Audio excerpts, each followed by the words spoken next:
NANI? Halo guys, welcome back with me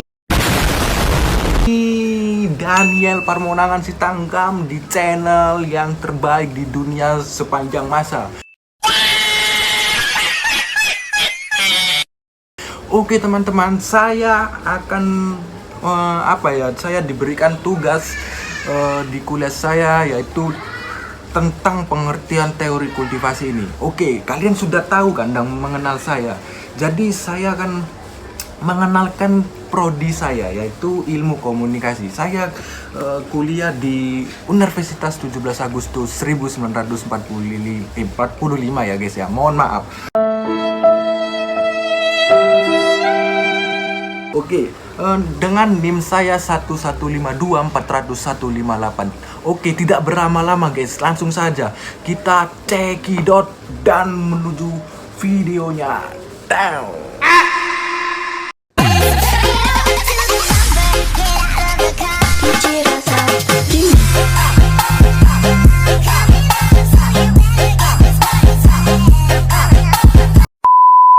Oke, kita langsung masuk ke teorinya.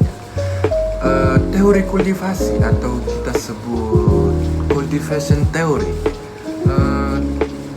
Teori ini dikembangkan oleh George Gardner pada akhir tahun 1960.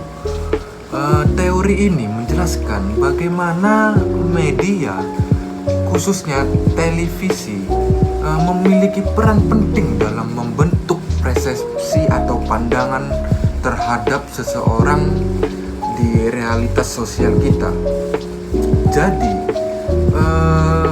Gardner ini menyatakan bahwa semakin sering kita melihat atau terpapar oleh sebuah media atau televisi, terutama di media yang menyajikan konten yang sama atau berulang-ulang, seperti kita melihat kekerasan atau kejahatan di dalam sebuah televisi, itu akan semakin besar kita akan menganggap bahwasannya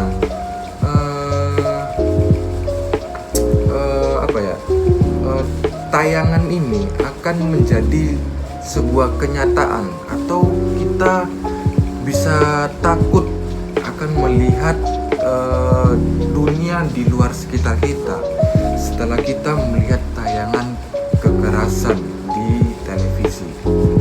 Nah, inti dari teori kultivasi ini adalah teman-teman, sebagai agen sosialisasi media, terutama di televisi,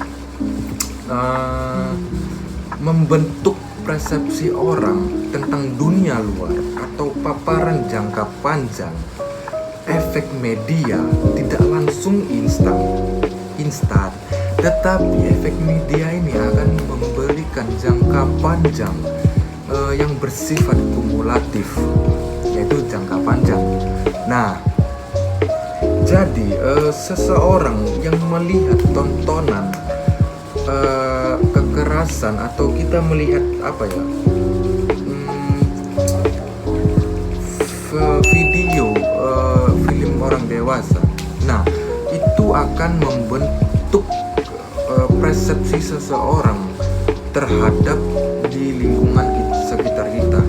Mungkin saja mereka akan takut pergi keluar di sana, akan menimbulkan dampak kepada mereka sendiri gitu loh.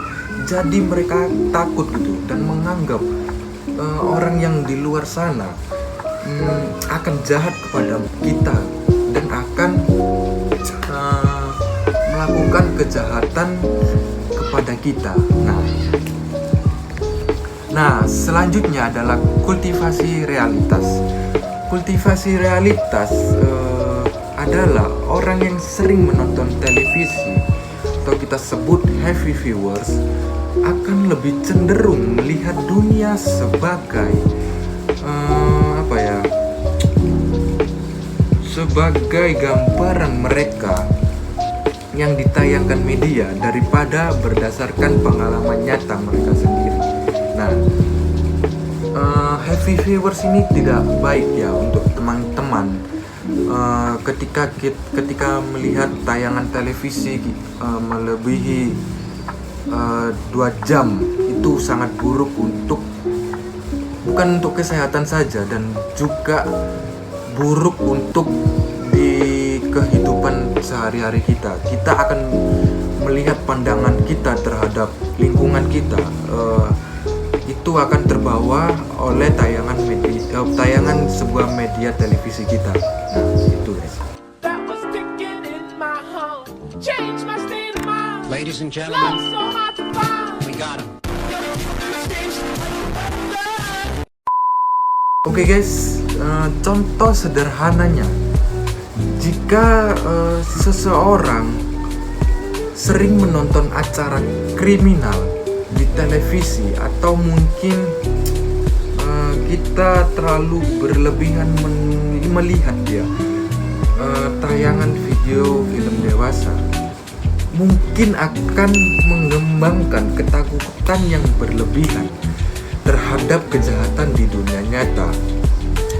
Meskipun lingkungan tempat tinggalnya aman, tetapi itu bisa disebut sebagai man world syndrome, atau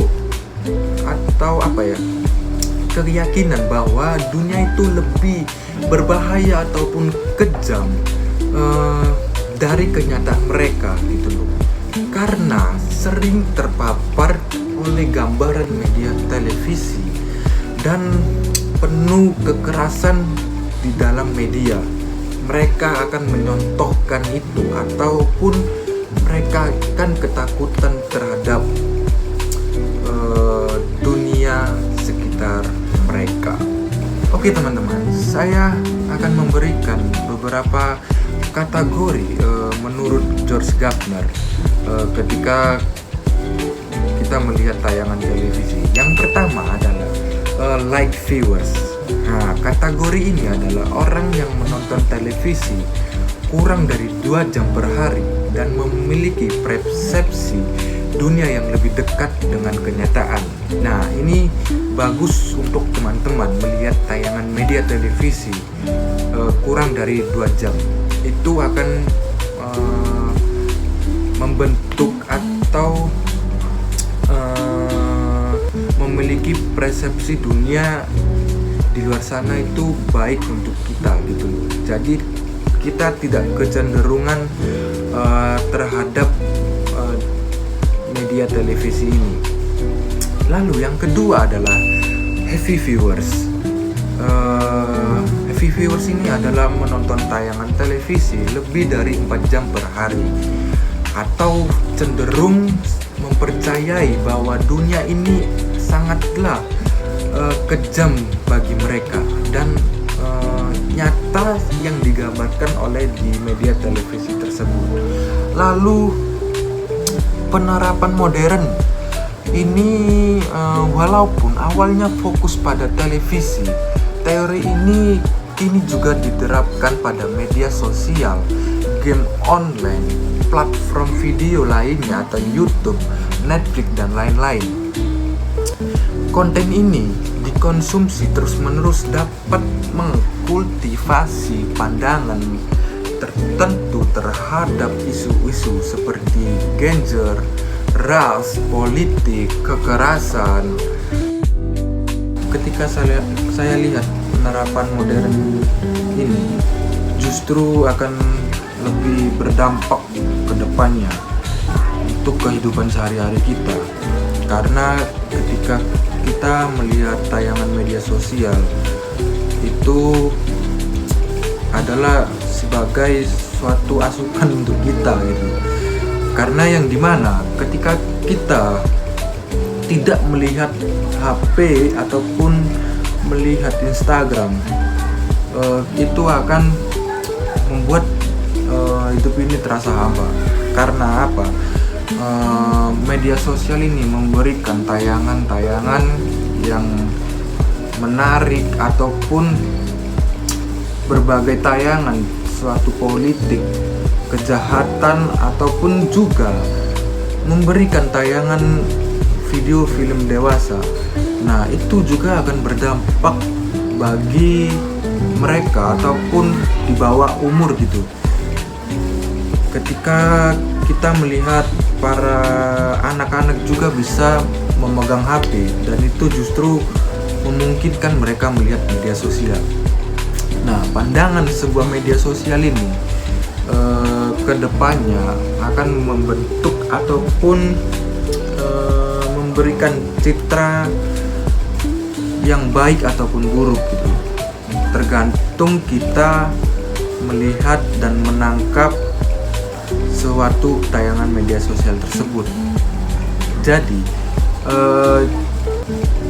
juga game online ini ketika mereka melakukan game secara terus menerus ataupun mereka juga kecenderungan main game, itu akan membuat sindrom kepada mereka. Karena apa? Biasanya game ini akan menghibur kita atau menghilangkan stres kita. Itu tergantung pendapat atau pandangan mereka ya. Karena game online ini ketika dilakukan secara menerus akan membuat kecanduan kepada mereka gitu. Dan mereka akan melupakan dunia mereka di luar sana karena mereka sudah kecanduan game ini. Nah, itu dia guys tentang penerapan modern ini. Jadi justru lebih berbahaya karena ini lebih menarik ketika kita ditonton ataupun kita bermain game, itu akan lebih menarik untuk mereka gitu. Itu dia guys. Saya akan memberikan tentang kritik terhadap teori kultivasi ini. Jadi teori ini dikritik akan kurangnya perhatian terhadap selektivitas. Nah, jadi tidak semua orang menerima isi di media begitu saja. Sebagian yang menonton dengan kritis ataupun dia perfeksionis melihat tentang tayangan media sosial ini. Lalu yang kedua adalah kurangnya bukti kasualitas langsung.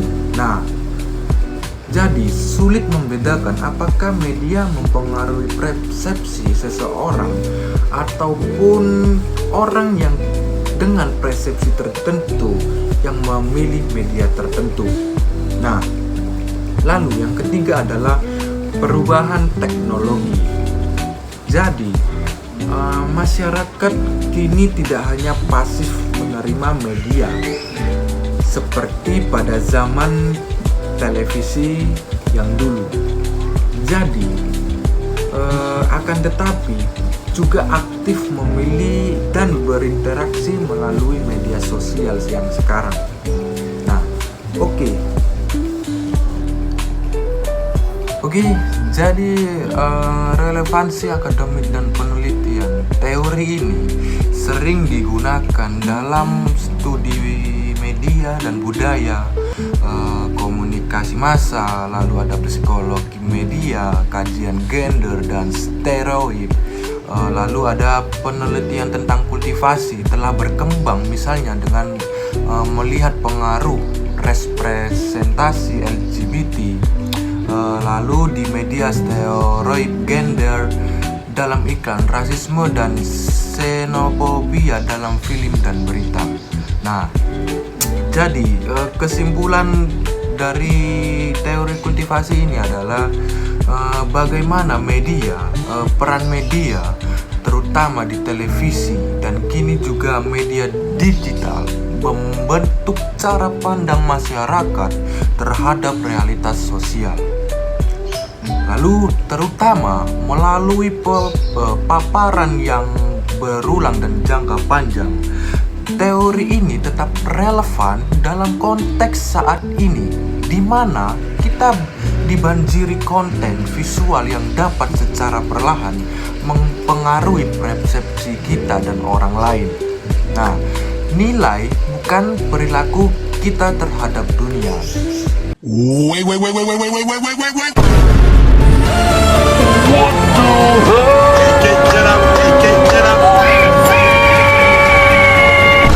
Sudah tidak terasa di penghujung akhir acara. Oke, belum saatnya. Oke, sekarang servis. Senyum dong manis-manis, kamu orangnya bete. Macam gula air dong manis tuh sampai. Mau beli mata lagi, enggak ada kabar. Apa besok hati, mau bikin jangan deh.